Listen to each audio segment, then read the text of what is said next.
انہ الحق من ربک، یہ حق، انہ الحق، بے شک یہ جو حق ہے نا قرآن،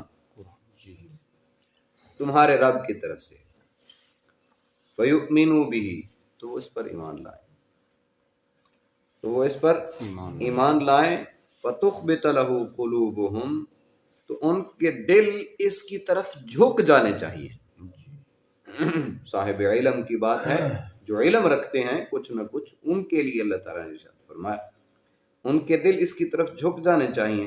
وَإِنَّ اللَّهَ لَهَادِ الَّذِينَ آمَنُوا إِلَىٰ صِرَاطٍ مُسْتَقِيمٍ، اللہ تعالیٰ ارشاد فرماتا ہے جن کے دل اس کی طرف جھکتے ہیں نا، تو بے شک اللہ ان کو ہدایت ضرور دیتا ہے صراط مستقیم کی طرف۔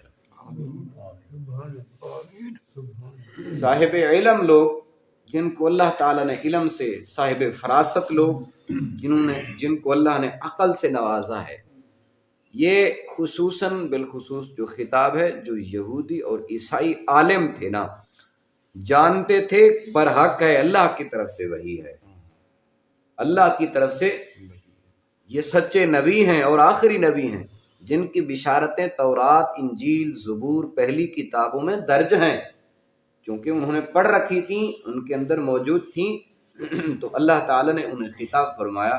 تو یہ ہر صاحب علم کو، تو اللہ تعالیٰ نے کسی خاص کو نہیں فرمایا، تو علم کی بات کی، جس کے پاس علم ہے، سوجھ بوجھ رکھتا ہے، تو اسے چاہیے، اللہ فرماتا ہے انہ الحق من ربک، اس پر ایمان رکھے، یہ تمہارے رب کی طرف سے۔ تو ہمیشہ علم والا ہی کچھ نہ کچھ جان سکتا ہے، جاہل تو وہی بحث کے علاوہ کچھ نہیں کر سکتا۔ جاہل کے بارے میں بھی اللہ تعالیٰ نے حکم دی، وَإِذَا خَاطَبَهُمُ الْجَاهِلُونَ قَالُوا سَلَامًا، جاہل سے بحث و مباحثہ نہ کرے، جاتے رہا اگر کوئی بحث و مباحثہ کرے تو اسے سلام کرے، چل پڑے، یہ اللہ تعالیٰ نے خود فرمایا۔ جاہل اور علم والا، ان دونوں کے بارے میں اللہ فرماتا ہے قُلْ هَلْ يَسْتَوِي الْأَعْمَى وَالْبَصِيرُ، کیا اندھا اور آنکھوں والا، نابینا اور بینا، دیکھنے والا اور اندھا، کیا دونوں برابر ہو سکتے ہیں؟ یہ میرے اور آپ کی عقل کا فیصلہ ہے، دیکھنے والا اور نابینا دونوں برابر نہیں ہو سکتے۔ اللہ تعالیٰ نے عقل والے اور بے علم والے اور بے علم دونوں کو ایسے ہی فرمایا، هَلْ يَسْتَوِي الْأَعْمَى وَالْبَصِيرُ، جیسے اندھا اور بینا، دیکھنے والا برابر نہیں ہو سکتے، ایسے علم والا اور جاہل بھی برابر نہیں ہو سکتے۔ یہاں ہدایت والے اور غیر ہدایت، جو ہدایت پر نہیں ہے، یہ بھی دونوں برابر نہیں ہو سکتے۔ ایک صراط مستقیم پر ہے، ایک سیدھے راہ پر ہے، دوسرا اپنی من مرضی کرتا ہے، اللہ ان کے بارے میں فرمایا یہ بھی برابر نہیں ہو سکتے۔ ہم دونوں کو ایک ترکڑی کے ترازو میں رکھ دیتے، کوئی نہیں، یہ بھی دین ہے، یہ بھی دین ہے، سب دین میں، ایک جاننے والا ہے، ایک جاننے والا علم، صاحب علم، عالم کے بارے، علم والے کو عالم کہتے ہیں، علم والے کو عالم کہتے ہیں، علم والے کو عالم کہتے ہیں۔ عالم کے بارے میں میرے کریم آقا ارشاد فرماتے ہیں، اللہ فرمائے گا، حضرت امام غزالی رحمۃ اللہ علیہ نے یہ حدیث مبارک اپنی کتاب احیاء العلوم میں بھی درج فرمائی ہے۔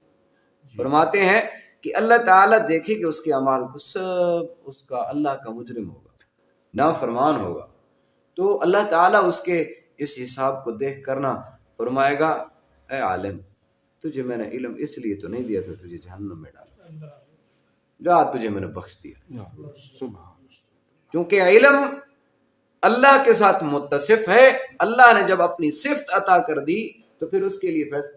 آگے حضرت امام غزالی رحمۃ اللہ نے فرمایا، نیچے لکھ دیا کہ انشاءاللہ قیامت والے دن چلو عمل نہ صحیح تو اللہ ان کے صدقے سے ہماری بھی مغفرت ہو جائے۔ تو اس لیے عالم کے بارے میں، آپ علم رکھنے والے کے بارے میں، جو ہم الفاظ اور نظریہ رکھتے ہیں، جو الفاظ کستے ہیں اور اپنی سوچ رکھتے ہیں، تو ہرگز ایسا نہ رکھیں، قرآن اور نبی کے فرمان کے بالکل برخلاف۔ جس کی سوچ، جس کی زبان قرآن اور احادیث مبارک کا خلاف جائے، وہ اپنا نتیجہ خود سوچ لے کیا میرے ساتھ بنے گی۔ بہرحال بے شک کوئی گناہگار عالم ہے، نشانہ بنتا ہے، ایسا کر دیا، فلاں کر دیا، لیکن اللہ کے حدیث اللہ کے نبی کے فرمان بھی تو ہے نا. علم دیا میں نے، علم کے صدقے سے اسے معاف کر دیا. بہرحال اللہ تعالیٰ ہمیں صراط مستقیم پر چلا. اللہ بھی یہی فرماتا ہے جس کو میں نے علم دیا ہے اس کو تو چاہیے نا اس پر ایمان رکھے، اس کو تو چاہیے اس کو دل سے مانے. تو جب وہ دل سے مانے گا نا، اس کا دل اس کی طرف مڑے گا، تو اللہ بھی فرماتا ہے وَإِنَّ اللَّهَ لَهَادِ الَّذِينَ آمَنُوا إِلَىٰ صِرَاطٍ مُسْتَقِيمٍ. میں بھی صراط مستقیم دکھا دوں گا، میں بھی صراط مستقیم پر چلا دوں گا.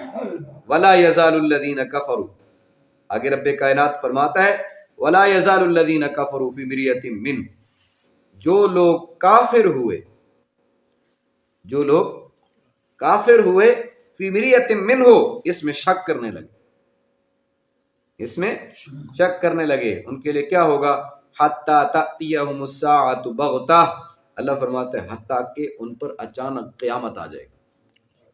وہ اس شک میں پڑے رہیں گے، سچ ہے جھوٹ ہے کیا ہے، اللہ کا فرمان ہے نہیں ہے. آج بھی نا، کل بھی میں نے یہ بات کی، قرآن کی آیت پڑھی جائے، نبی کی حدیث پڑھی جائے، رسول پاک صلی اللہ علیہ وسلم کی سنت بتائی جائے تو لوگ شک میں پڑ جاتے ہیں. یہ پتہ نہیں صحیح ہے یا غلط، کیونکہ شیطان وسوسہ ڈالتا ہے. القى الشیطان فی امنیتی،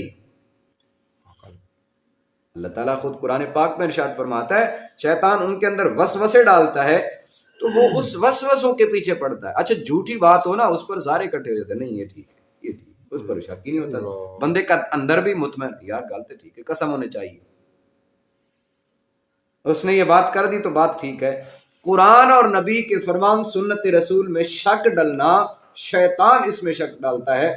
بندہ اگر اس کو شک کو دور کر کے پکا رہ جائے تو اللہ تعالیٰ کا اگلا فرمان بھی ہے، اللہ فرماتا ہے ثم یحکم اللہ آیاتی، اللہ اپنے فیصلے کو شیطان کی وسوسوں پر محکم اور پکا کر دے. اپنے فیصلوں کو اللہ اپنی آیت، پھر بندہ پختہ رہتا ہے اور صراط مستقیم پر چلتا ہے. اس لیے قرآن و سنت یہ اللہ کے قرآن کی آیتیں ہیں جو میں نے آپ کو عرض کر رہا ہوں. جی آتے ہیں نا جی آپ تو سن رہے ہیں نا قرآن. اللہ تعالیٰ ارشاد فرماتا ہے اگلی آیت وَلَا يَزَالُ الَّذِينَ كَفَرُوا، اور وہ لوگ جنہوں نے اس میں شک میں پڑے حتیٰ کہ اچانک قیامت آن پڑی. او یأتیہم عذاب یوم عقیم، اور بے رحمی کا عذاب ان پر آن گرا.